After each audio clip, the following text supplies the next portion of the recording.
안녕하세요. 오늘 여러분과 함께 탐구해 볼 주제는 바로 앨리슨 고프닉의 연구에서 시작된 건데요.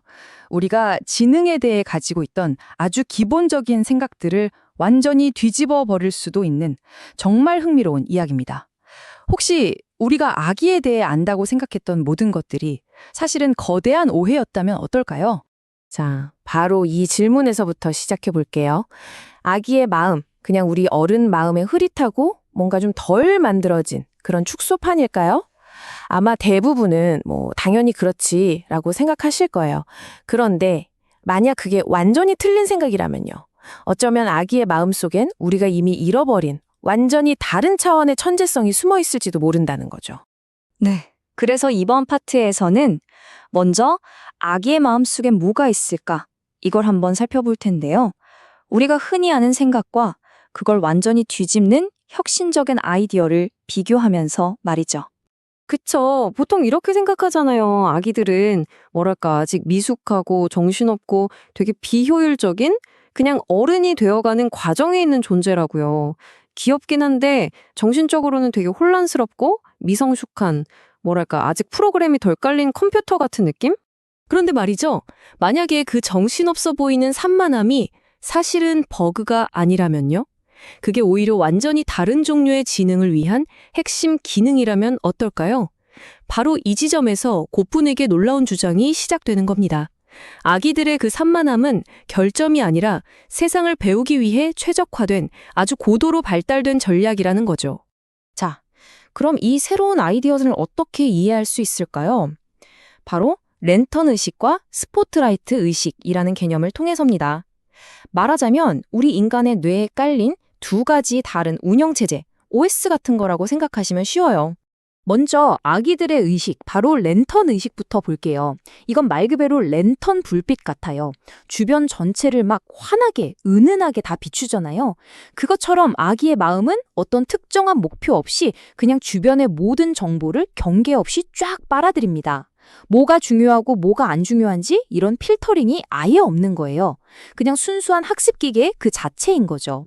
반면에 우리 어른들의 스포트라이트 의식은 완전히 다릅니다. 이건 이름 그대로예요. 무대 위에 배우 한 명한테만 강한 빛을 쏘는 스포트라이트처럼 우리는 딱 하나의 목표에 모든 정신을 집중시키고 그 외에 거슬리는 정보들은 그냥 다 차단해버리죠. 어떤 일을 효율적으로 처리하는 데는 이게 최고지만 대신 새로운 걸 발견할 기회는 점점 줄어들게 되는 거예요. 자, 이 표를 한번 보세요. 두 의식의 차이가 한눈에 딱 들어오죠? 아기는 탐색 모드, 어른은 실행 모드. 아기는 세상을 배우는 게 주된 임무고 어른은 세상에서 뭔가를 해내는 게 주된 임무인 거예요. 뇌 상태도 아기는 억제가 낮은, 그러니까 모든 걸 다 받아들이는 상태고 어른은 통제가 높은, 필요한 것만 골라보는 상태죠. 이 둘은 서로 완전히 다른 시스템이지만 둘 다 인간의 생존에 꼭 필요한 필수적인 지능입니다. 아니, 근데 왜 인간은 이렇게 두 가지 모드를 다 갖게 된 걸까요? 도대체 왜? 이 질문을 따라가다 보면 우리는 아주 근본적인 진화의 수수께끼와 마주하게 됩니다. 바로 인간의 R&D 부서에 대한 이야기죠. 한번 생각해 보세요. 왜 인간은 다른 동물들이랑 비교도 안 될 만큼 거의 20년에 가까운 이 엄청나게 긴 어린 시절을 보내는 걸까요? 다른 동물들은 태어나자마자 막 걷고 뛰고 스스로 살아갈 준비를 하잖아요. 근데 인간은 왜 이렇게 오랫동안 무기력하게 누군가의 보호를 받으면서 자라야만 할까요? 진화의 관점에서 보면 이거 엄청난 비효율 아닌가요? 바로 여기 그 해답이 숨어 있습니다. 우리의 긴 유년기는 약점이 아니었던 거예요. 오히려 인류 전체를 위한 거대한 연구개발, 즉 R&D 기간이었던 겁니다. 1단계, 유년기는 보호받으면서 세상을 마음껏 탐색하고 데이터를 모으는 시기. 그리고 2단계, 성인기는 그동안 모은 지식을 바탕으로 효율적으로 실행하며 살아남는 시기. 바로 이 2단계 전략인 거죠? 네, 바로 이 말입니다. 앨리슨 고프닉의 이 한 문장이 이 모든 걸 관통하고 있죠. 아기는 인류라는 종의 R&D 부서다. 정말 멋진 말 아닌가요? 아기들은 다음 세대를 위해서, 인류 전체를 위해서 끊임없이 세상을 탐구하고 새로운 가능성을 찾아내는 우리 인류의 가장 소중한 연구개발팀인 셈입니다. 자, 그런데 이 이야기가 단순히 생물학이나 심리학에서 끝나지 않습니다. 놀랍게도 지금부터는 기술의 영역, 바로 AI의 과제와 어떻게 연결되는지 한번 살펴보겠습니다. 네, 이건 그냥 생물학 얘기가 아니에요. 지금 우리가 이야기한 이 탐색과 실행의 문제는요, 바로 오늘날 인공지능이 마주한 가장 핵심적인 도전 과제이기도 합니다. 우리가 방금 본 아기의 학습 방식 안에 사실 AI 과학자들이 가장 풀고 싶어하는 문제의 힌트가 들어있는 거죠. AI 연구자들도 똑같은 딜레마를 겪고 있습니다. 바로 이 탐색과 실행의 상충관계라는 건데요. 지금 대부분의 AI를 보세요. 이미 알고 있는 정보를 사용해서 목표를 효율적으로 달성하는, 즉 실행은 기가 막히게 잘합니다. 하지만 인간의 창의성처럼 완전히 새로운 가능성을 배우고 찾아내는 탐색 능력은 아직 한참 부족하죠. 그리고 이 이야기는 다시 우리 자신에게로 돌아옵니다. 바로 우리 삶의 행복에 대한 이야기로요. 특히 경이로움에 기반한 행복이라는 아주 특별한 종류의 행복을 설명해 주거든요. 그러니까 이 랜턴 의식이라는 게 그냥 아기들만의 것이 아니라 우리 어른들도 경험할 수 있는 행복의 열쇠라는 겁니다. 이런 순간들 다들 한 번쯤 경험해 보셨을 거예요. 낯선 곳을 여행하다가 정말 멋진 풍경에 아무 생각 없이 넋을 잃고 빠져들 때, 혹은 처음 듣는 음악에 아무런 평가 없이 그냥 온전히 몰입할 때, 그때 우리는 어떤 목표도 없고 남과 비교하지도 않고 나 자신을 평가하지도 않죠. 바로 그 순간이 우리 안에 잠자고 있던 랜턴 의식이 다시 깨어나는 순간입니다. 자, 이제 오늘 이야기의 막바지입니다. 이 모든 것을 종합해서 과연 최고의 의식이란 무엇인가? 라는 마지막 질문을 던져보려고 합니다. 지금까지 우리가 쌓아온 생각들을 한번 정리해보는 시간이죠. 그래서 핵심은 이겁니다. 아기의 의식은 미성숙한 게 아니라는 것. 그건 그냥 우리와 완전히 다른, 하지만 우리 것만큼이나 동등하게 강력한 또 하나의 지능이라는 겁니다. 어른의 기준으로 아기의 마음을 함부로 재단해서는 안 되는 거죠. 그건 세상을 배우고 새로운 걸 창조하기 위해 완벽하게 설계된 그 자체로 완전한 시스템이니까요.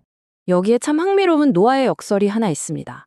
우리는 나이가 들수록 지식과 지혜가 늘어나서 더 똑똑해진다고 생각하잖아요. 그런데 과연 그럴까요? 어쩌면 지식은 늘어날지 몰라도 우리의 의식 자체는 효율성과 목표라는 틀에 갇혀서 점점 더 좁아지고 있는 건 아닐까요? 자, 그래서 마지막으로 이 질문을 던져봅니다. 인간 의식의 정점은 과연 무엇일까요? 모든 걸 꿰뚫어보는 어른의 날카로운 집중력일까요? 아니면 세상 모든 것에 활짝 열려있는 아기의 경이로움일까요? 우리는 효율적인 실행을 위해서 얼마나 많은 탐색의 경이로운 순간들을 놓치고 사는 걸까요? 어쩌면 진짜 지혜라는 건 이 두 가지 마음, 즉 스포트라이트와 랜턴을 자유자재로 켜고 끌 수 있는 능력에 있는 건 아닐지 한 번쯤 깊이 생각해보는 건 어떨까요? 안녕하세요, 여러분. 아기들을 보면 무슨 생각을 하는지 정말 궁금하지 않으세요? 오늘은 바로 그 아기의 마음, 특히 그 행복에 대해서 한번 깊이 파고들어 보려고 합니다. 연구자 앨리슨 고프닉이 아주 재미있는 비유를 들었는데요. 이걸 시작으로 이야기를 풀어가 볼게요. 자, 그런데 좀 이상하죠? 아기의 마음을 설명한다면서 왜 갑자기 예술가 얘기를 꺼내는 걸까요? 이게 대체 무슨 상관일까요? 사실 오늘 우리가 할 이야기의 가장 중요한 실마리가 바로 이 좀 뜬금없어 보이는 비교 속에 숨어 있습니다. 네, 그 질문에 답하려면요. 일단 우리 머릿속에 있는 행복의 정의부터 살짝 바꿔볼 필요가 있어요. 왜냐하면 지금부터 우리가 이야기할 행복은 우리가 보통 생각하는 그런 행복이랑은 좀 결이 다르거든요. 그러니까 예를 들면 이런 것들이 아니라는 거죠. 뭐 돈을 많이 번다거나 사회적으로 크게 성공했다거나 아니면 내가 세운 목표를 딱 달성했을 때 느끼는 그런 성취감, 이런 종류의 행복은 일단 잠시 접어두자고요. 그럼 뭐냐고요? 바로 이런 상태에 가까워요. 어떤 대단한 걸 봤을 때 느끼는 그런 경이감. 와, 저게 뭐지? 하는 순수한 호기심. 그리고 그냥 세상에 푹 빠져드는 그 느낌. 그런 몰입의 상태 말이에요. 자, 그럼 이런 경이로운 감정은 대체 어떻게 생겨나는 걸까요? 그 비밀을 풀 열쇠가 바로 등불 의식이라는 개념이 있습니다. 좀 생소하죠? 말 그대로 등불을 생각하시면 돼요. 등불이 불을 켜면 주변을 특정 지점 하나만 비추는 게 아니라 넓고 은은하게 다 비추잖아요. 바로 그것처럼 어떤 뚜렷한 목표 없이 주변의 모든 자극에 활짝 열려있는 그런 주의 상태를 말하는 겁니다. 이게 뭐랑 정반대냐면 바로 우리 어른들이 평소에 쓰는 스포트라이트 의식이랑 완전 반대예요. 스포트라이트는 어때요? 딱 한 곳만 엄청 밝게 비추죠. 우리도 보통 뭔가 목표가 생기면 그것만 보고 나머지는 다 걸러내잖아요. 그런데 등불 의식은 그 모든 걸 그냥 다 받아들이는 거죠. 이 차이가 정말 중요합니다. 자, 그럼 이 등불 의식이 어떻게 경이로운 감정으로 이어지는지 그 과정을 한번 볼까요? 간단해요. 1단계, 이렇게 활짝 열린 주의의 상태로 있다가 뭔가 새로운 자극, 새로운 걸 딱 발견합니다. 그럼 2단계, 우리 뇌의 보상 시스템, 그러니까 이거 재밌는데? 하고 느끼는 부분이 바로 활성화되는 거예요. 그리고 마지막 3단계, 그 결과로 우리는 흥미와 경탄, 바로 그 와 하는 감정을 느끼게 되는 거죠. 하지만 잠깐만요. 이게 항상 그렇게 좋기만 한 걸까요? 그렇지는 않아요. 여기서 아주 중요한 지적이 나옵니다. 철학자 윌리엄 제임스는 이걸 만발하고 윙윙거리는 혼돈이라고 표현했어요. 무슨 말이냐면 이게 멋진 경이로움이 아니라 그냥 감당 안 되는 혼란일 수도 있다는 거죠. 맞아요. 이 날 것 그대로의 경험은 말 그대로 양날의 검인셈입니다. 이게 정말 풍부하고 경이로운 경험이 될 수도 있지만 잘못하면 그냥 정신없는 혼돈 그 자체가 될 수도 있는 거죠. 그렇다면 이 혼돈을 경이로움으로 바꾸는 데는 뭔가 다른 게 더 필요하다는 뜻이겠죠? 자, 그래서 드디어 처음에 그 질문으로 돌아올 시간입니다. 아기와 예술가, 이 둘의 마음을 직접 비교하면서 도대체 뭐가 같고 또 결정적으로 뭐가 다른지 한번 파헤쳐 보겠습니다. 표를 보시면 그 차이가 한눈에 보이죠? 가장 큰 차이는 이거예요. 아기는 세상을 예측하거나 해석할 만한 데이터, 즉 경험이나 지식이 거의 없어요. 그냥 받아들이는 거죠. 하지만 예술가는 어때요? 수많은 기억과 맥락, 즉 자신만의 데이터베이스를 가지고 세상을 바라보고 거기에 새로운 의미를 찾아내는 겁니다. 바로 이겁니다. 이게 핵심이에요. 예술가는 이 두 가지를 다 하는 거죠. 아기처럼 활짝 열린 등불 의식으로 세상을 날 것 그대로 받아들이면서 동시에 성인의 풍부한 기억과 맥락을 동원해서 그 경험에 의미를 부여하는 겁니다. 이 두 가지가 결합될 때 단순한 혼돈이 아니라 깊은 경이로움이 탄생하는 거죠. 자, 이제 이 모든 걸 바탕으로 정말 근본적인 질문으로 한번 들어가 보죠. 그래서 아기는 행복한 걸까요? 아기가 행복을 느낀다고 말할 수 있을까요? 일단 첫 번째 입장은 네, 그렇다 합니다. 왜냐하면 아기들도 분명히 뇌에 기본적인 감정 시스템이나 보상 회로 같은 게 있거든요. 그러니까 아주 단순한 형태이긴 하지만 충분히 행복을 느낄 수 있다는 주장인 거죠. 하지만 당연히 반대 의견도 있습니다. 아니다라는 입장인데요. 이쪽의 주장은 이렇습니다. 진짜 행복하려면 나 지금 행복하구나 하고 스스로 아는 그런 자기 인식이 있어야 한다는 거예요. 아기한테는 그런 개념 자체가 없으니까 이건 행복이 아니라 그냥 좋다 싫다 같은 단순한 감각일 뿐이라는 거죠. 그리고 이 두 가지 입장을 되게 잘 절충한 세 번째 견해가 있어요. 좀 더 섬세한 관점인데요. 아기가 긍정적인 감정, 그러니까 기분 좋은 느낌 자체는 분명히 느낀다는 거예요. 하지만 그 느낌을 가지고 이게 행복이구나 하고 생각하거나 되돌아보는 능력은 아직 없다는 거죠. 이걸 반성 이전의 정서 상태라고 부릅니다. 그리고 사실 현재 대부분의 연구자들은 바로 이 세 번째 입장에 가장 많이 동의하고 있습니다. 자, 보세요. 우리는 아기의 마음에서 시작했는데 이 이야기가 결국 우리 모두의 행복에 대한 아주 큰 질문으로 이어집니다. 이제부터 논의를 좀 더 확장해 볼게요. 결국 진짜 논쟁은 이거예요. 우리에게 진정한 행복이란 과연 뭘까요? 목표를 정하고 집중해서 그걸 이뤄내는 스포트라이트 같은 삶에서 오는 걸까요?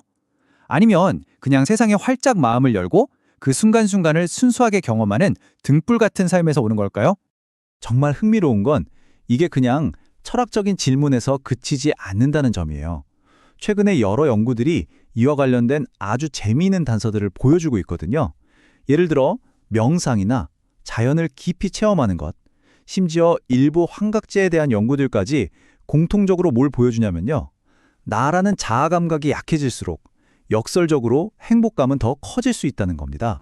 자, 그래서 마지막으로 이 질문을 여러분께 던지면서 오늘 이야기를 마칠까 합니다. 자아가 약해질수록 행복은 정말 증가하는 걸까요?